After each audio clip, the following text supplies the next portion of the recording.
Hello everybody, and a very warm welcome to all of you this evening. My name's Andrea Rutherford. I'm the principal of the prep school here at LATYMER, for those of you who don't know me, and it's lovely to see you all this evening. We're delighted to welcome Claudia Winkleman in conversation with Emma Freud for the 40th event in our virtually speaking lecture series. So far, more than £22,000 has been raised for bursaries by the lectures, and over 120 people have registered for this evening's event. And all the donations you've kindly made when registering will go to the Prep Bursary Fund, and they will really make a real difference. If you haven't had a chance to donate, you can do so now by following the link in the chat. As principal of the prep school, this is a cause really close to my heart, as our bursary children enrich the educational experience for all of our children in the school, with 7 children currently in the prep school benefiting from a bursary. And in September, we'll be able to welcome 2 more new bursary holders to the prep, thanks to the continuing generosity of everyone within our LATYMER community. I'd now like to introduce Emma Freud, who'll be talking to Claudia this evening. Emma Freud is executive producer of Comic Relief, was a co-creator of Make Poverty History and the Live 8 concerts, and was awarded an OBE for services to the charitable sector.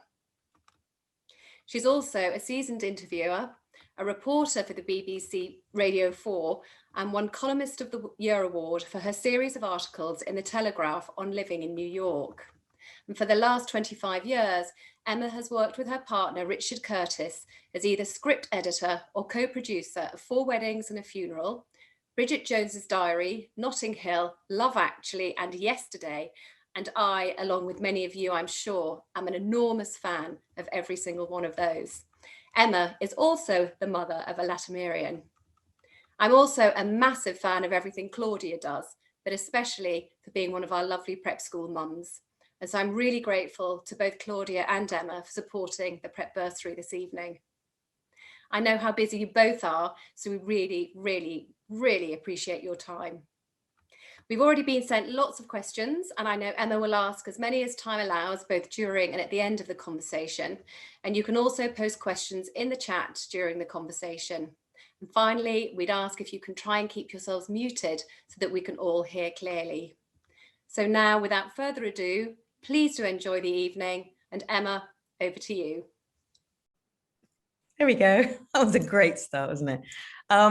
Thank you very much indeed. It's a real treat to be here. Claudia Winkleman and I have been friends for, I think it's 150 years. And I wanted to introduce her to you before she's admitted into this room, because she's so not interested in hearing people talk about her that if she was here, she actually wouldn't let me introduce her properly. She would stop me and mute me.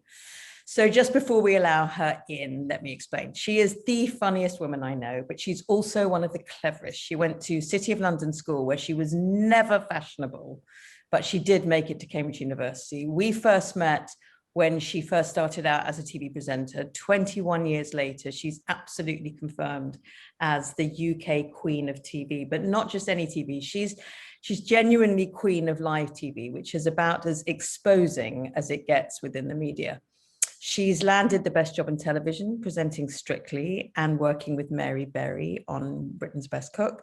She just took over the best job in radio, doing Saturday mornings on Radio 2. And last year, after 30 years as a brilliant columnist for various newspapers, she decided to write her first book. It's a collection of essays. It's an eccentric guide to life. And it led to a bidding war involving 14 publishing houses vying to get the deal. Would you please put your hands together as loudly as possible so that despite being muted, she will still hear you, and welcome national treasure, self-tanning expert and LATYMER mum, Claudia. Thank you very much. Emma, you're not allowed. I'm livid with you. Thank you so much for coming. I'm sorry about how orange I am, but I thought just to make an effort for this event, I would paint myself. I painted myself twice by accident. I can't even show you the underside of my hands, but thank you for being here. And Emma, you know, I love you. And I love LATYMER. That's my actual name for this whole event. And I used to love LATYMER because my son was at LATYMER but has now left, so I no longer care about LATYMER. But I wanted to chat to you. Claude, as you've brought it up, can we discuss the orange? Yes. Yes, we can. Why? Well, why not? And it was my, I don't know if we've got young humans with us, but maybe students, but they will. Have a quick look on the gallery. Hang on, I can tell you. No, everyone's very, very old and very attractive. Okay. It's a gorgeous looking bunch. Wow. Okay, fine.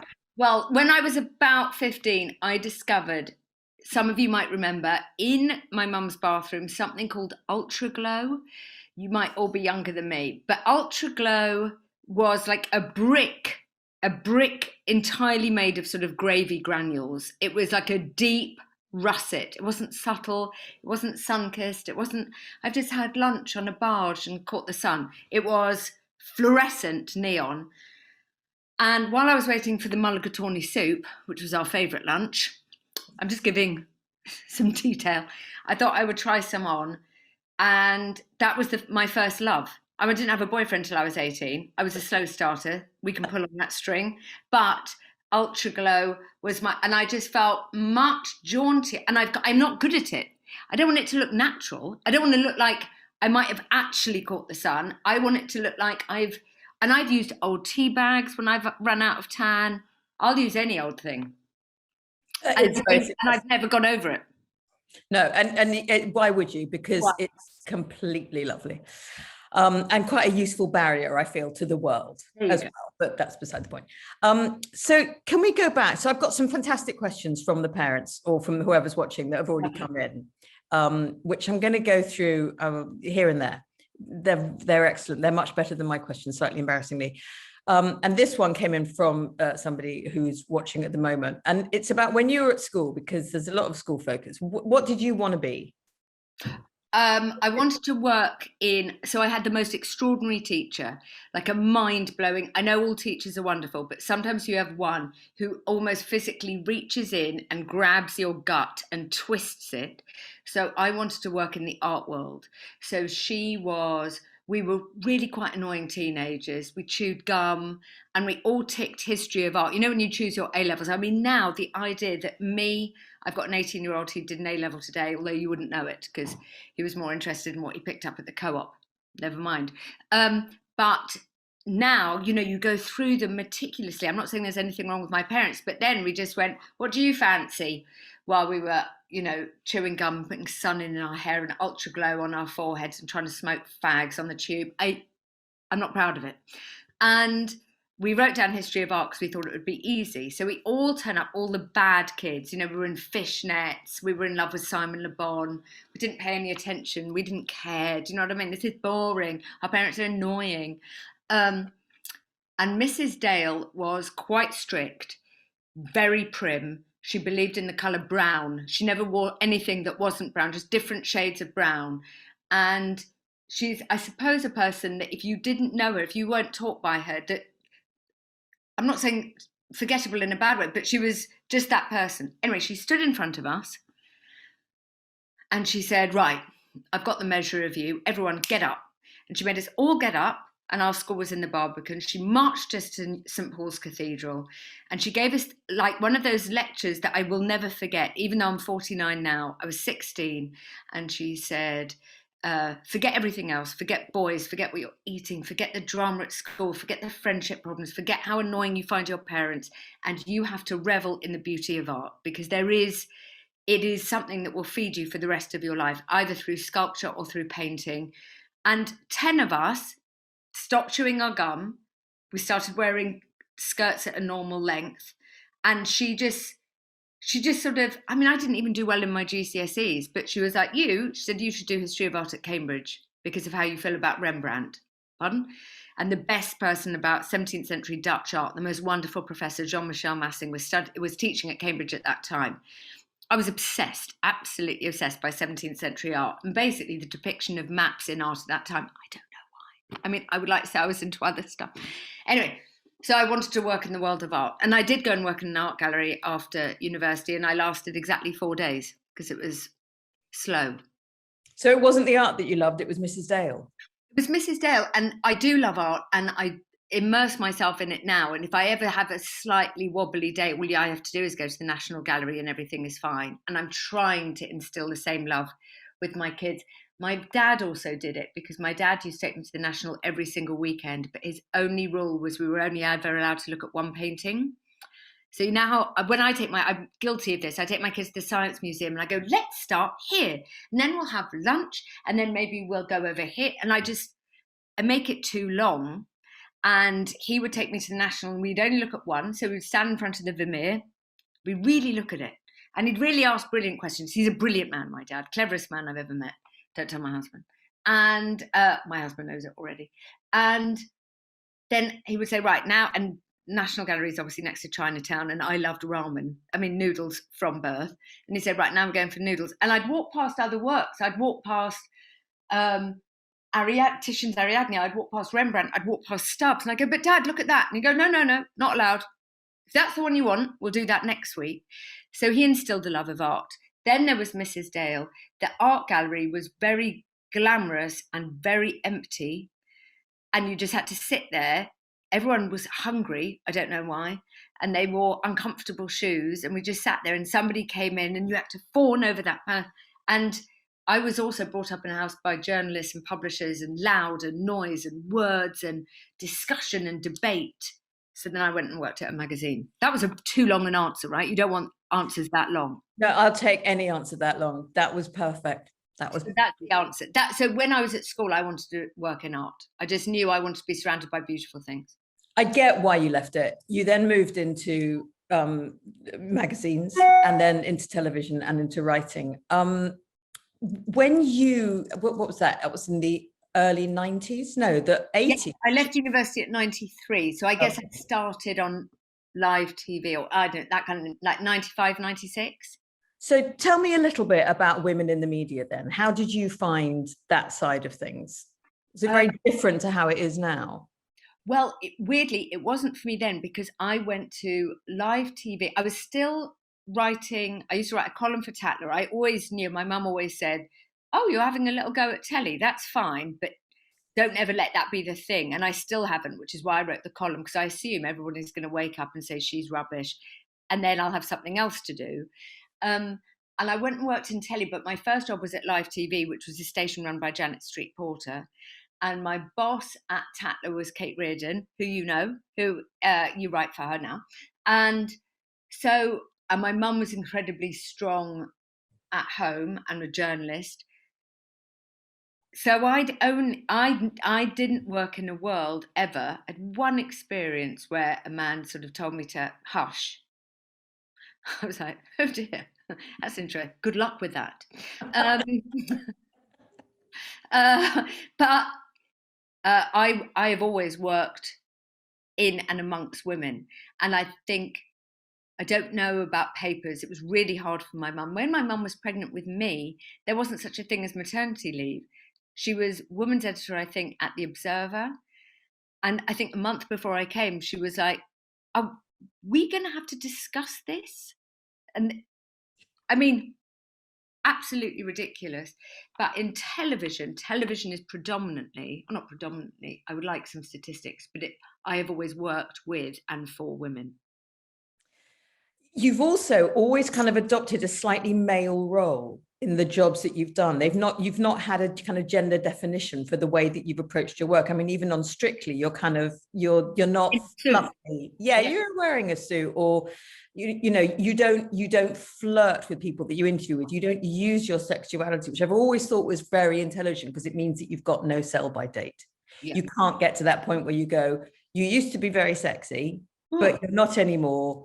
But I've never been interested. I'm like you, no offense, but you also, that's not your shiz. Your shiz is here. I'm sure the people who are watching, when I was brought up in a house without any mirrors by a staunch feminist, i.e. my mother, because she would say, what you look like is genuinely the least interesting thing about you.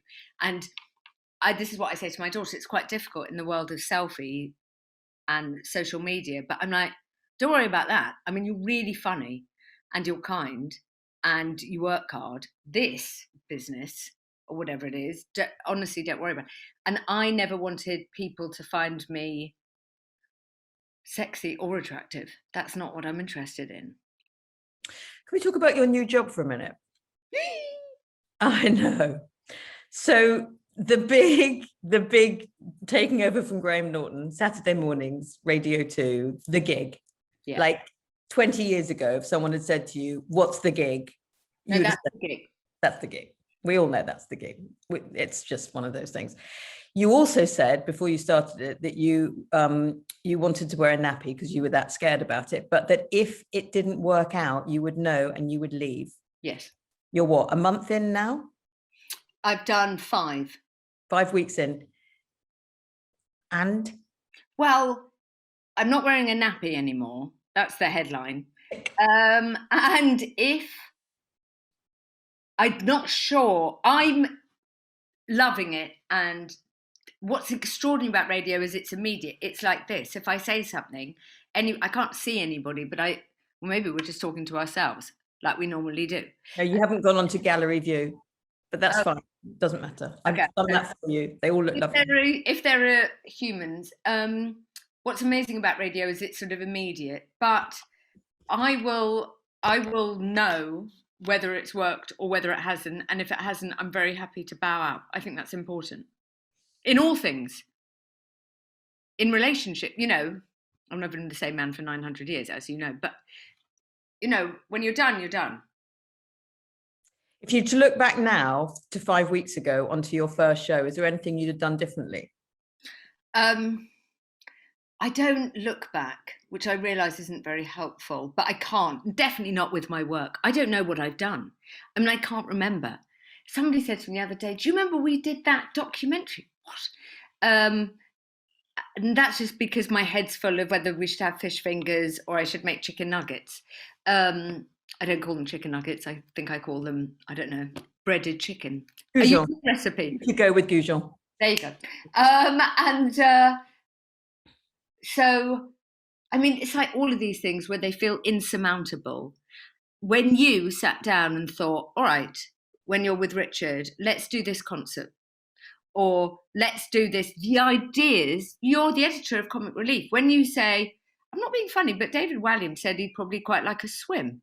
Or why don't we ask him, or all of those things, or Ricky Gervais, should we ask Ricky Gervais to do a film, but when he doesn't actually, or you have these extraordinary, and at the time when you're just sitting there having a think, going, yeah, I think I'll do this. I think I'll approach TK Maxx or Sainsbury's, and they're going to help us raise hundreds and hundreds of millions of pounds to transform lives. What you do is much more important. What I do is minuscule and totally irrelevant. And I probably shouldn't have been that nervous, but I was incredibly nervous. I get very nervous before Strictly. I think your attitude to work is so interesting because you do see the big picture on it. You do always, you don't find it crucial and important in a way that I think a lot of people do. Your work-life balance is very much home and work. Yeah. And it makes a very interesting kind of dynamic with you where you're completely present, but there's a huge kind of veil of it's telly. It's only telly. My best producer, I'm going to swear, so I hope that's all right. But one of my favourite producers ever, called Peter Usher, who was in the gallery when I used to do It Takes Two. I think he was listening to other music. I'm not sure he was watching. I don't know whether he was that interested. But before every show, he'd come on I'm on open talkback, so I can hear people all the time. And he said, don't be. And P.S., it's only telly. And then you go back to reading the Racing Post. I like that attitude. You have the same, Emma, and what you're doing really is transforming lives. But if any of your babies needed you, everything else is not dropped. You would make sure it was delegated. You look after, because of course what you're doing is important. But I'm sure everybody who's there that I can't see, if anybody is still here. I can see a gentleman who seems to have clouds behind him. Eddie. Hi, Eddie. You're the only person I can see, and I'm enjoying you. But I imagine we're all the same.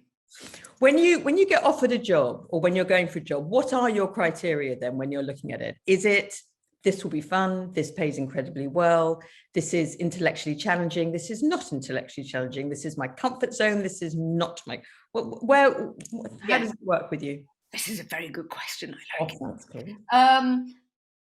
Well, it's gut. When you just, would you like to do a show with Mary Berry? Yes.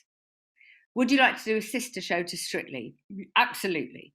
Would you like this? There are other things where I'm like, nah, I don't think that's for me. It's not even that I think, I just think they'd get somebody better to do it. I've thought that quite a few times, and they always have. Somebody miles better, and that's okay. And you can't regret. And I think it depends on when it fits in with your life. When lots of people who are watching, I don't know how old their children are, but I remember I could work much harder when they were little. When they were super small, even though it was painful, because either I take them with me, like literally just latch on, wear a big cardigan, nothing to see here, mic me up, don't gurgle. So I would take them wherever I could, or I'm really lucky my parents live close by. It's as they've got older, I feel like I need to be around, because when they're 4 or 5, you can sit opposite them and go, tell me about your day.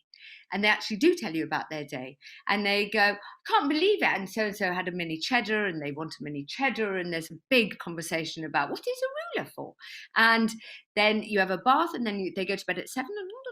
But now, even the little one, but I've got 18 and 14. And I go, how was your day? Fine, Mom.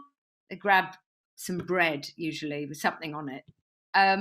They go upstairs to their room, and it's 9:45, and they're just sort of like slightly headbutt my shoulder, going, I think maybe I made my friend grumpy, or I don't really like biology anymore, and I don't know why. Maybe I need a bit of help, or I just need to be present. Yeah, and that is one of your criteria when you're looking at work as well. Sorry, that goes back to that. I need to be here. We all made the connection for you, even though you weren't making yourself. Sally Green, on direct message to me on the chat. Yes, I love it. Has said, still on theme, have you ever turned down something that you've later regretted? I mean, it's a very you don't have to say what it was, because I know these things are a bit icky, but just the notion of going, no, I should have done that. I'm not really interested in regret when it comes to work. I've got absolutely no time for that, because at the time you had to make that decision. That decision just felt right. Don't worry about it. I mean, it's only work, right? Let's all be a bit more Peter Usher. Let's read the bracing post. I don't think regretting things. If I ever hurt somebody in my personal life, if I was insensitive to a friend, I could regret that for years. If I was sharp with one of my kids because they're talking to me while I have to reply to an email, and they're like, what do you think we're going to have for lunch on Sunday? It's a Monday, by the way. It's a Monday. I want to say, I don't, mate. But I don't. I'm like, whatever's here, I don't. Anyway, so I feel guilty. That I regret. I'm like, not that I do it. I've never actually said those words. I go, roast chicken? Because it's always roast chicken. Why are you asking? But work, no. Yeah, no. I'm going to zip through a few of these questions that are coming, because they're lovely. Are you looking at the chat, or is it just me? No, I can't see the chat. I can't see anything. I can only see Eddie and you. Yeah. Eddie's having a wonderful time, you can tell. I think he might be also reading a book, but I think he's really enjoying what we're doing. Okay, the most important topic, says Ellie. How did your fringe trim go? Today? Yeah. Very well, thank you. I did it for this. It was there. I know. I saw you yesterday. I couldn't see you. You look like Thing from the Addams Family. Yeah, I put that on my Instagram. I was like that yesterday. You were. So it went very well. I love my hairdresser. Good. What's your little win-win? Sharon says hers is the green traffic lights all the way. I don't really understand that question, but maybe you do. What's your win-win? I do understand that. On Radio 2, we have a little win where people get really competitive. My celebrity guest in the third hour goes up against a member of the public. And so I'm now confessing to having not got to the third hour yet. I'm why really would you? sorry. Because I told you I was listening. No, I love you, but the third hour's at midday. Who needs it? So Declan Donnelly chose, when you put in an old coat and you find some money, and you're like, oh! People have tiny little wins. Somebody said, which I also loved, said, exactly, the green man. When you're walking towards or green lights. But when you're walking towards something like that happens. My favourite is when I wake up and I think, oh, I've got to get them ready for school. And then I realise I've still got an extra hour in bed. That's by far the best little win for me. And then you get under your duvet. That was a great question. What's your desert island final 3-course meal? Fine. So I'm going to be specific. I hope that's all right. It's toast, very important, a bloomer that has just come out of the toast, salted butter, quite a lot, but immediately, not a pat of butter, not on the side, immediate. Then a sprinkling like that of Marmite. Then, and that's very important for me. That's your starter? That's my starter. Nice. My main course is probably roast chicken, potato dauphinoise. Sorry to go fancy, but my mother-in-law makes really good ones, heavily garlicked, green beans, and then for pudding, I probably have chocolate mousse and cheese. Love these questions. Oh, they're excellent, aren't they? But by the way, toast and Marmite is the key to all of life. Eddie agrees. Everybody knows that. What's your favourite book from those pretty spectacular bookshelves behind you? Oh my goodness. Well, okay. That's impossible. Try. Turn around and look at them and choose one and show us. Oh, well, that was the book I read in lockdown. Oh, interesting. Wasn't expecting that. Okay. The most important book of my life was Charlie and the Chocolate Factory by Roald Dahl, because it introduced me to books. I refused to read, and my parents were going out of their mind. And I picked it up one day quite late, and I pretended I was sick, and I read the whole thing, and I became obsessed by Charlie, obsessed by him. I know it off by heart. You can tell me page 64 of which edition, and I know what's happening. And I couldn't get over Grandpa Joe. And I think probably because I didn't like reading, and I read it late, that then I inhaled all the books. Then Tessa the D'Urbervilles by Thomas Hardy was an incredibly important book, because it taught me that women often have a terrible time, and I felt incredibly moved by it, and I wanted to go. I mean, I would stand anywhere and pretend I was on a moor. I mean, embarrassing. And We Need to Talk About Kevin blew my mind. In terms of books where I had to be alone and just have a little cry, then I wrote to Lionel Shriver. It was embarrassing. Nobody wants to hear this. But I mean, we love books. They go all the way up. We love them. Oh, that really is impressive. Yeah. Look, I've got 4 books. Yeah, you've got lots. That's the difference between us. You have 1,000,000 books. I've been to your house. You have 9. Claude, can we talk a little bit about your book? Not really. Please. Okay. So your book, for a girl who quite enjoys being within her comfort zone, you pushed yourself right out of it in order to write a book during lockdown. You were hysterical while you were doing it in every possible way, and terrified. And then it came out and you were also terrified. Why did you take it on if it was something that was going to make you feel so vital but anxious? And vulnerable. I took it on to get out of homeschooling. That is, it's not an attractive truth, but that's what I did. And I think every parent watching with a 9-year-old, I mean, the older ones were fine. They went upstairs, thanks, Mom, with an ice cream. I was like, I'm going to nap through maths. I was like, how are these people going to pass their exams? But their teachers were brilliant, as was LATYMER was utterly brilliant. But the little one, he had excellent teachers, but I was very bad at homeschooling. We started one science lesson. I would start them all with, let's find out about Darwin. Let's do it, because I can't remember.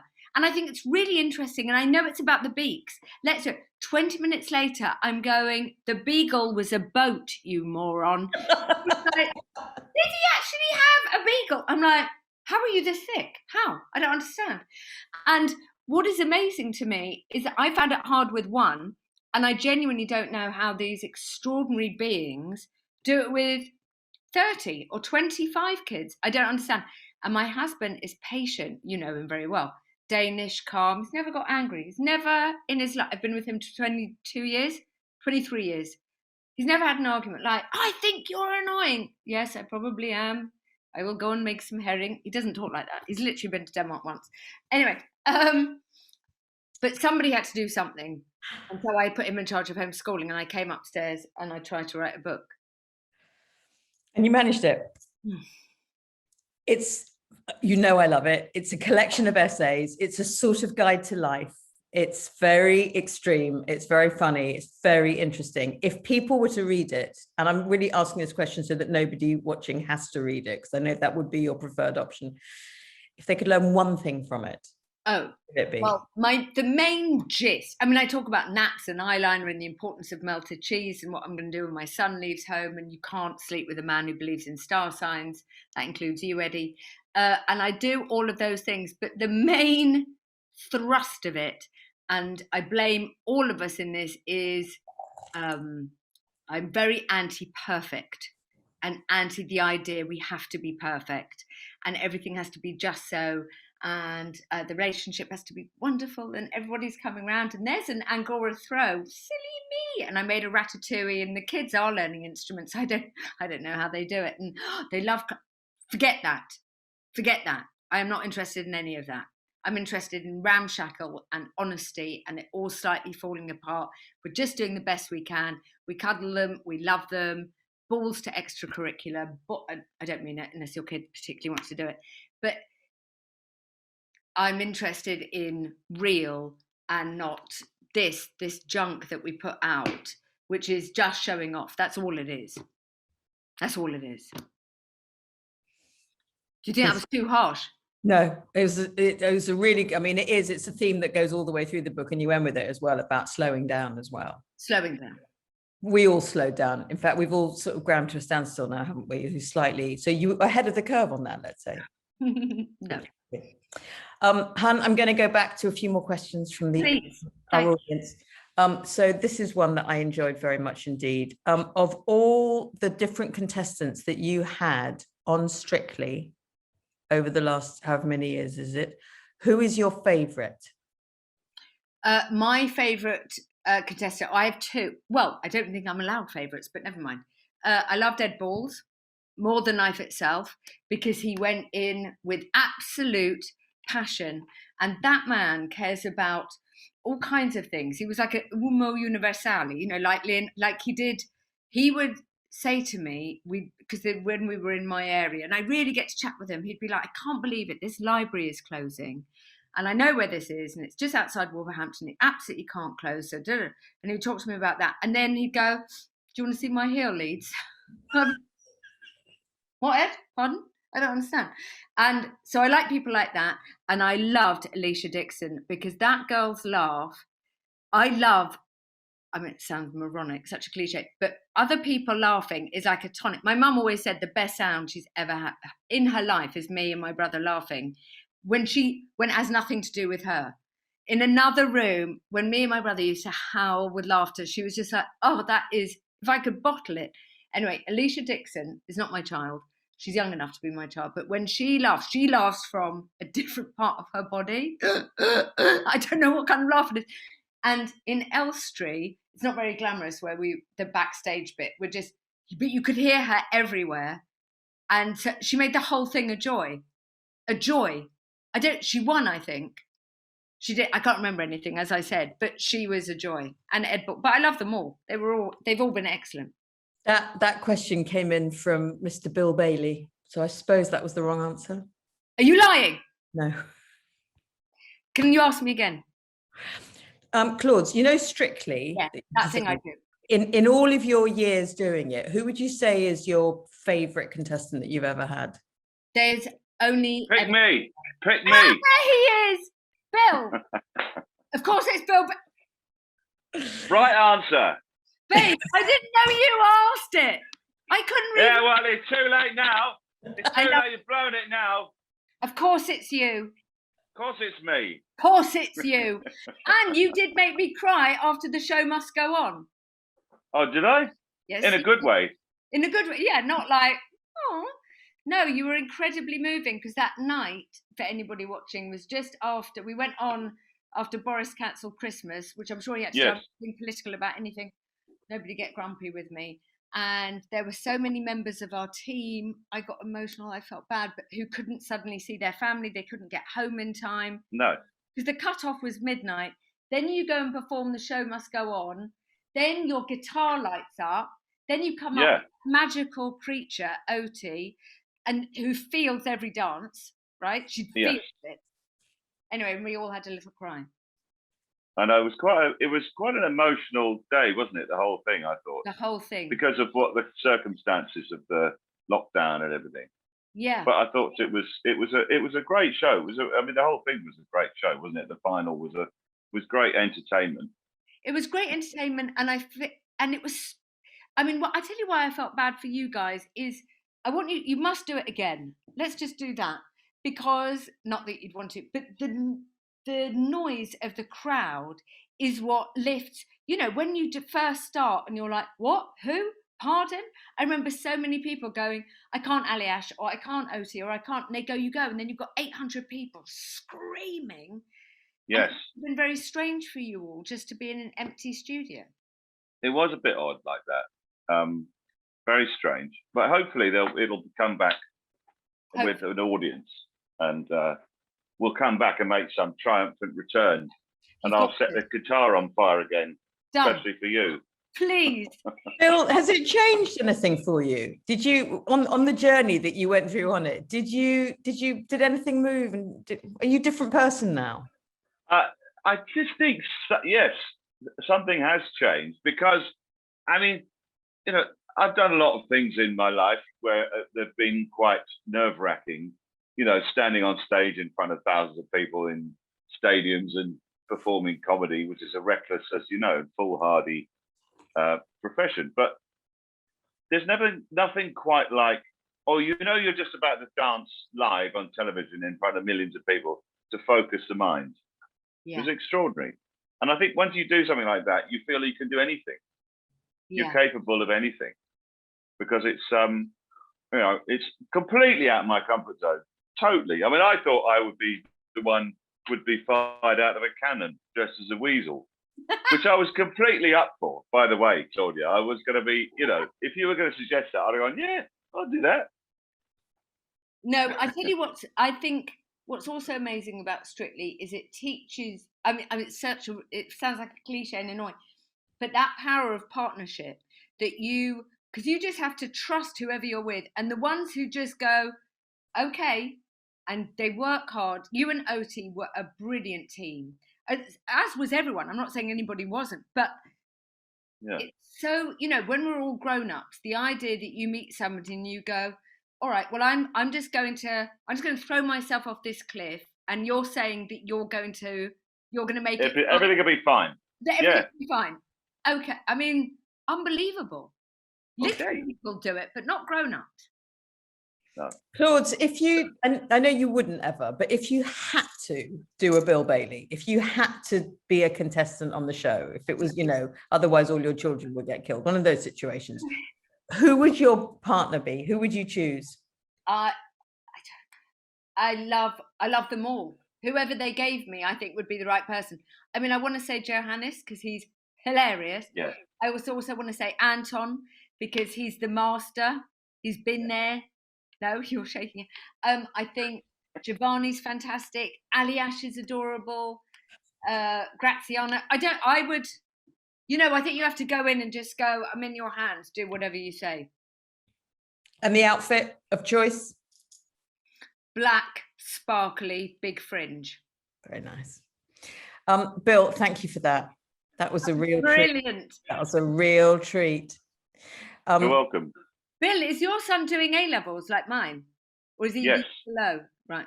He's next year. Okay, fine. Mine didn't today. It's bizarre. Anyway, never mind. Sorry. I know. Tricky old year. Yeah. All right. Sorry to interrupt your chat. Oh, it's perfect. Thank you. Goodbye. Goodbye. Claude. Yeah. Bill Bailey was on our chat. That was amazing.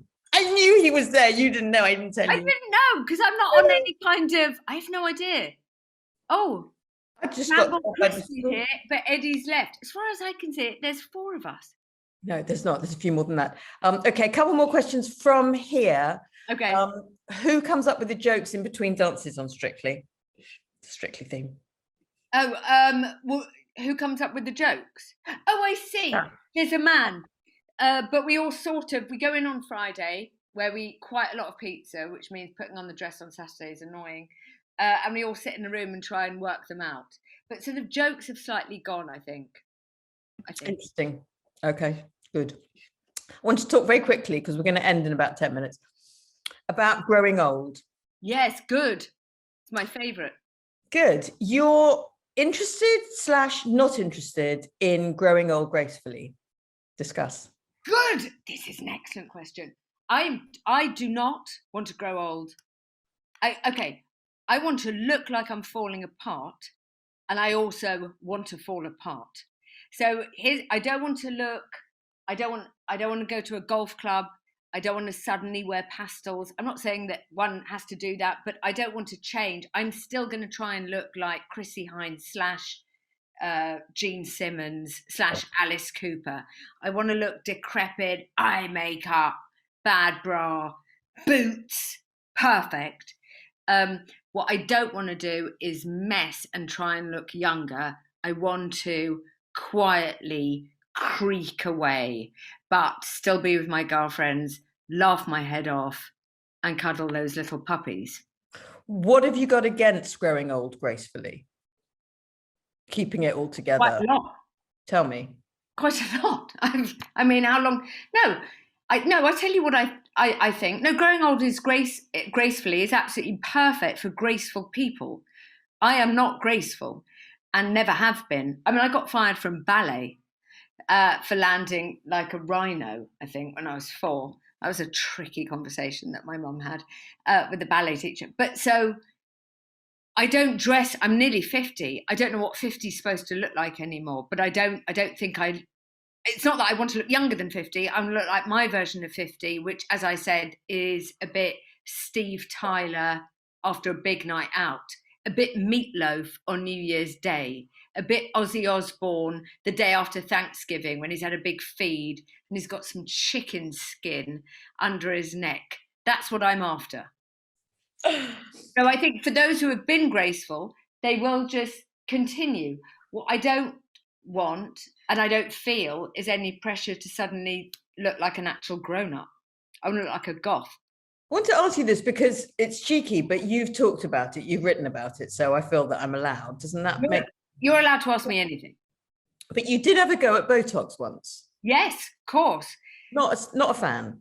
We can't tell my husband. Well, A, a mammoth waste of money because I haven't seen my forehead since the 70s. So it felt slightly ridiculous that I was going in. B, I hate pain. I had my jab yesterday, though. I had my jab. Your second one or your first one? First one. So I didn't feel weird about needles. I was so grateful to the amazing volunteers. I was like, thank you. She said, do you like needles? I was like, never mind about that. Don't you worry. You do it. And anyway, so I was very grateful to her. But so I don't really like needles. And I looked just a little bit surprised. So I don't look, how much of my face do you actually see? I mean, it's going to be like that. By the way, Chrissie Hynde, who is my style hero, who was in Radio 2 reception about 2 years ago, had a fringe like that, like had hair like that, that when they asked her to go to floor 6, which is where they broadcast, she almost had to part it like a curtain. Like she almost had a drawstring. And I was like, good girl, Chrissie. I'm following you down the road. That is enlightenment. How many more years before you put yourself out to grass, Claude? How much longer you got? Well, it depends doing what. So doing public facing stuff. I don't know. I mean 5 years ago I was like, I'll do it like 1 year max. I think Tess and I will leave at the same time when they're done, when the BBC are done, or when Tess is done, or where I'm done, or whatever. I think that would be a nice thing. I have a fantasy about us going off together. You know, moving to Hull, holding hands. Your wife? Yeah, she's my wife. And so but the radio and the writing, I don't know. I love playing bridge. If you told me there was a world in which I would work much less and I would play bridge every night or enter bridge tournaments, there I said it, and maybe have an emblazoned top with ace of spades on it, its most powerful card. Maybe that would be a good idea. Maybe me and my husband, I mean, we went on a cruise because we thought we'd find people who played bridge. We didn't find anybody who played bridge. Everyone was just being sick off the side. It was dramatic. But anyway, there was nice cream tea. So the answer, I haven't given you a proper answer. I don't know. When they're sick of me, I've already far exceeded my expectations. Like if it ended tomorrow, if everyone was like, yeah, it was a joke, that's fine. Something that you talk about very powerfully in the book, going back to the book for a moment, is anger, and how you feel that anger is a very important emotion to feel because it's sort of righteous rage very often, or at least when it's righteous rage, you're all for it. I'm all for it. Yeah, go on. When it leads to your ability as a public person to be able to affect change, do you find your anger is valid in that sense? And what makes you angry enough to use your platform? Because I know it's not why you went into the public world that you went into. And I don't. But you do it, Claude. You do a huge amount of it. You did a huge amount of comic relief. You've done a huge amount after your daughter had her accident with a fire. You know, you do always tip up. You show up and you do it. But what makes you angry enough for you to put your professional reputation on the line for a cause? I don't. Yes. Well, you know, where you've sent me for comic relief, that can make anybody angry to see extreme poverty around the world. That will make you go, that's not fine. I had a conversation today with the 9-year-old talking about why we weren't sharing more vaccines around the world, which he's really got a bee in his bonnet about. Good. He was also telling me that he was quite keen on learning about the birds and the bees. That came up today. I'm excited. I don't know what it means. Anyway, so of course, injustice, you know, there are certain things that make you go, hold on, no, I'll do something about that. And comic relief do it beautifully. I've done work for Refuge, I've done work for Macmillan.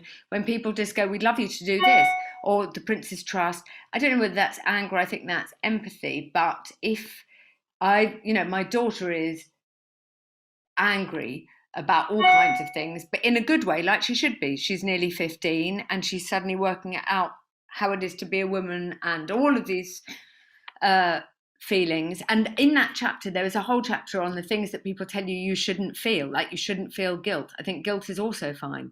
You shouldn't be able to walk past somebody who is hungry, and you shouldn't, if you haven't called your parents back and you feel a bit guilty about it, call your parents back. Guilt is absolutely A-OK. So is anger. So is feeling a bit less than, and imposter syndrome. I think all of that is extremely healthy. I mean, you and I have both met people who don't have imposter syndrome, and they're tools. Hey, Claude, leave it with me. I'll do this. I think all of those things that we're told we mustn't feel, I think are okay to feel. Not if they become crippling and they fill you with anxiety, but it's okay to be nervous, a little bit anxious, a little bit angry sometimes. Not about the little stuff, not you finished the mustard, you didn't buy another one, although that is infuriating. But don't get that angry about that. And the same about guilt. You know, if I don't put those little puffins to bed, I mean, I have for the last, obviously, 16 months or whatever, it means I need to put them to bed. Yeah, okay, good point. I'm going back to the questions for the last time. Good. We're nearing the end. Questions. Everyone's amazing, even though I can't see them. So there's anything left? This is my favourite question, and I don't understand it, and maybe somebody on this call can. Jeffrey Wolf. Do we know Jeffrey Wolf? Yes. Okay, that's getting a few nods from our people. Jeffrey Wolf says, the speaker's children. Now, is that your children or my children? We have maybe 7 children between us. The speaker's children are in the school. Oh, it's my boyfriend. Hello. I started at nearly 74 years ago. Welcome. What does this mean? Go again. Wolf.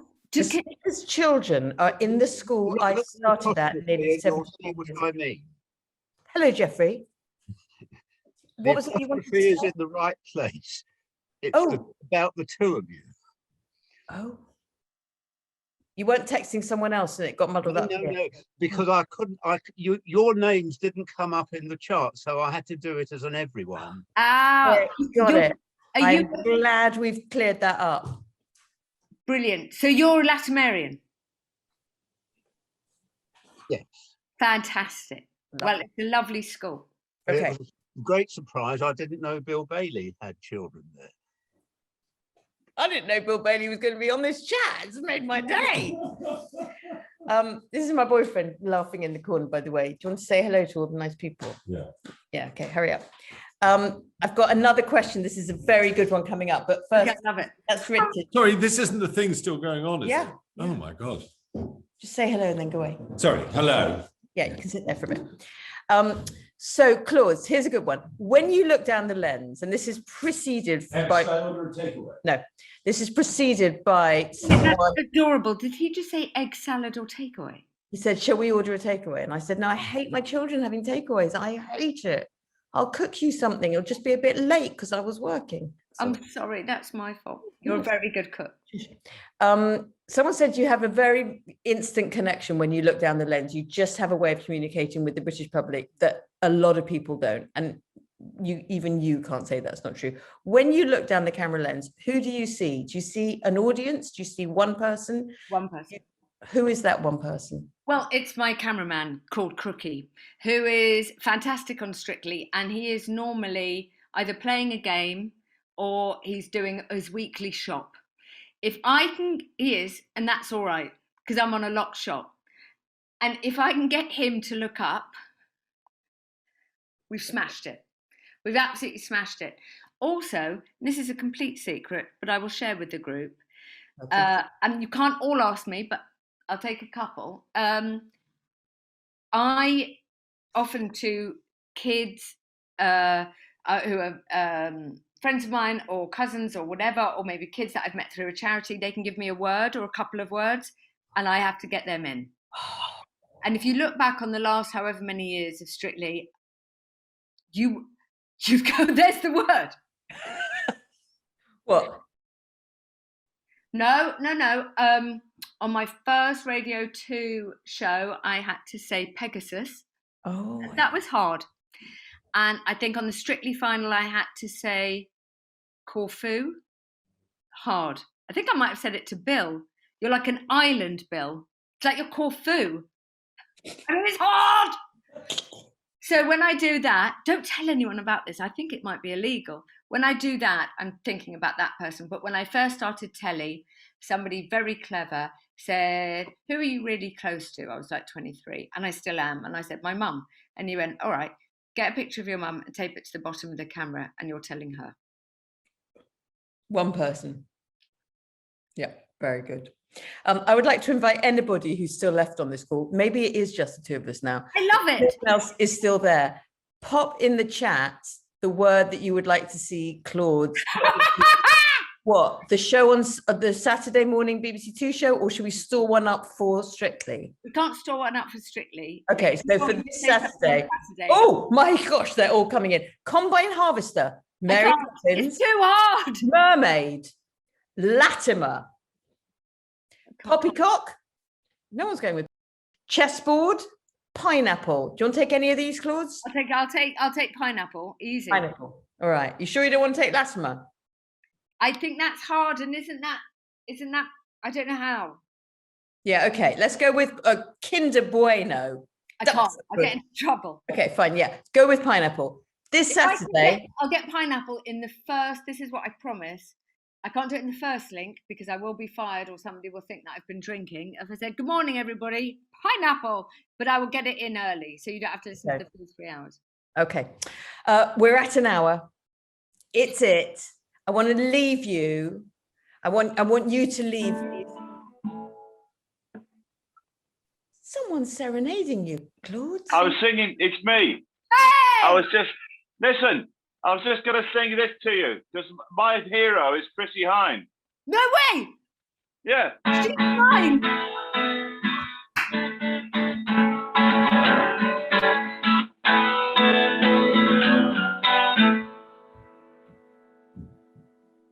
Keep rocking.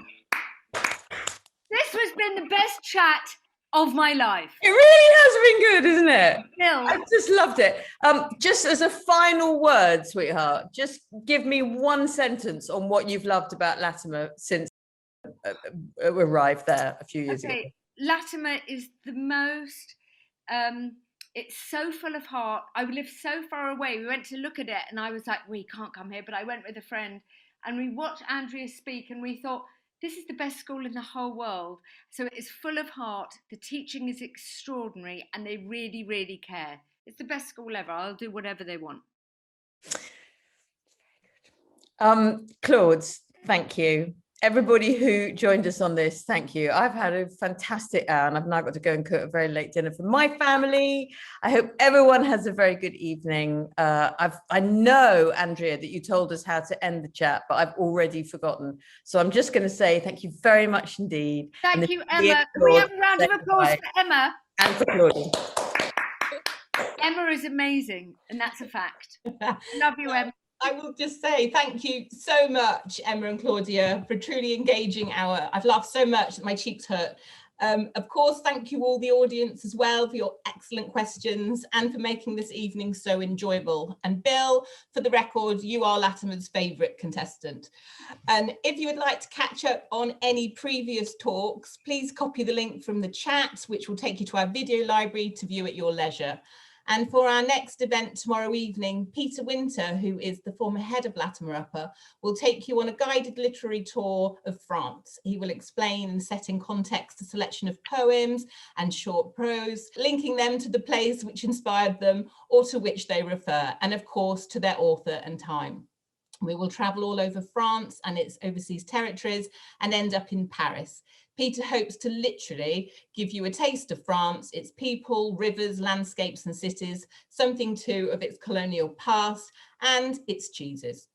Should you wish to join this event, please copy out the forthcoming events link in the chat before you leave. And sadly, that brings us to the end of tonight's conversation. Thank you so much for joining us this evening. Thank you again to Claudia and Emma for sharing your stories, and we hope to see you all again very soon. And thank you to Eddie as well. Oh, thank you to Eddie. Thank you to Eddie. Thank you to Richard. And on that note, I'm off for a slice of salted butter and Marmite on toast. Bye. Thank you. Bye. Thank you. Thank you. Thank you. Thank you. Thanks.